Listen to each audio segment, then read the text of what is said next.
Deciding to give your life to any vocation needs a lot of prayer. But at the end of the day, it's not about what people are telling you. It's not about what you think you ought to do. It's basically between you and God. When you realize your vocation and you throw yourself into it completely, when you commit to it, that's the happiest you're going to be, because that's what you were made for. That doesn't mean it's easy, and it doesn't mean it's not going to be scary, but that's where you're going to find your joy. Yep.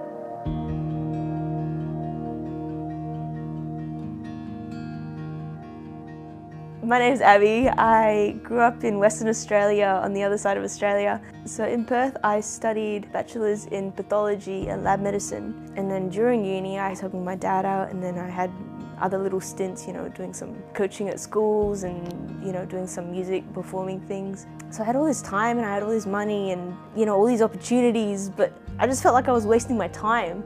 Well, not wasting my time, wasting my life, I had no reason, to do things. So life just felt like, okay, what's the next thing I'm gonna do? So, I would spend my money, go to, shows and musicals and plays and, go traveling but it was just trying to fill up my life with stuff, so it felt full, but it just felt a bit meaningless, a little bit empty. I think less than searching, I was just wondering whether there was more to it.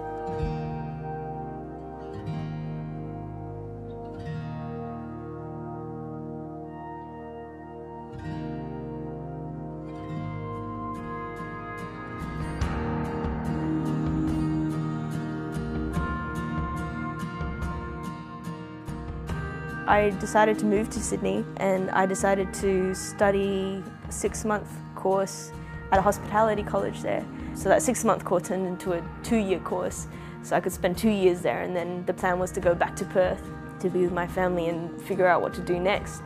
So during that 6-month to 2-year stay, I just fell in love with the work, and it was amazing because I'd never met assistant numeraries before. But assistant numeraries, it was amazing. They were the ones who were so warm. Like everybody was, but there was something special about the assistant numeraries.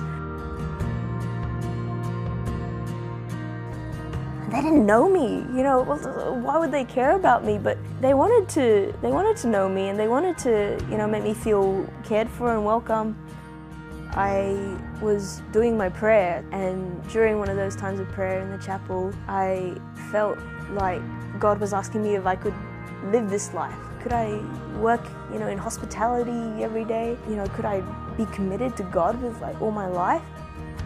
That was it, I just saw it. It's like, that's what I want to do. I want to be an assistant numerary. So I told the priest, and he was like, oh, very good, pray about it. So I prayed a lot more about it, and then I went back to my centre, and then I told the person I was talking to, and she was like, oh, very good, interesting, pray about it. So I prayed about it even more, and then I was like, oh no, but I want to do this, Like, well, good, keep praying about it. So I prayed about it, then I prayed about it for 2 years. But it was great because during those 2 years, it just really helped me to understand what the assistant numerary vocation actually was. It wasn't just the fun that I thought it was when I first moved in, and I was like, oh, these guys had the most fun because, they're the happiest, they're the ones that seem most joyful. But it's amazing because you realize that joy actually comes from sacrifice, which is not what you'd expect to make you happy, is it? But it really does, because, love is sacrifice, and you're happiest when you love the most.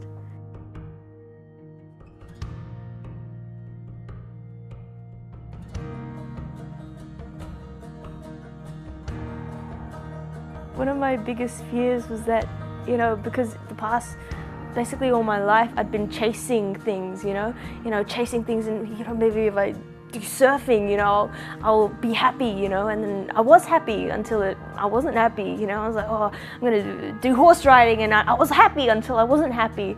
So maybe this is just another one. Maybe I'm gonna do this and be happy, and then not be happy. So I had a lot of maturing that had to happen in those 2 years, getting over that fear of committing. It was my life, I was giving my life. But it was amazing because, the more I've lived this life, the more I realized that I'm not really giving my life.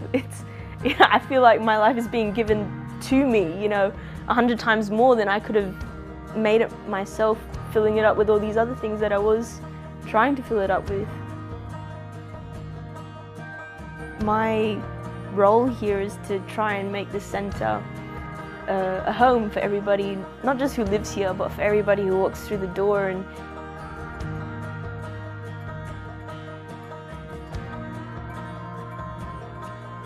so as a youth empowerment hub, we try and help these girls to develop in character and virtues, and my role is to try and make sure that each one of them who comes makes this centre their home as well, that they feel at home here. A lot of the girls that come, especially in their first few years, they don't know what an assistant numeri is, so maybe they'll ask me, what I do. I tell them, well, I have the most important job in the world. And it's like, what could she do? And I tell them, well, my job is to look after people. But seriously, this is the most important job in the world, is making sure that people are looked after.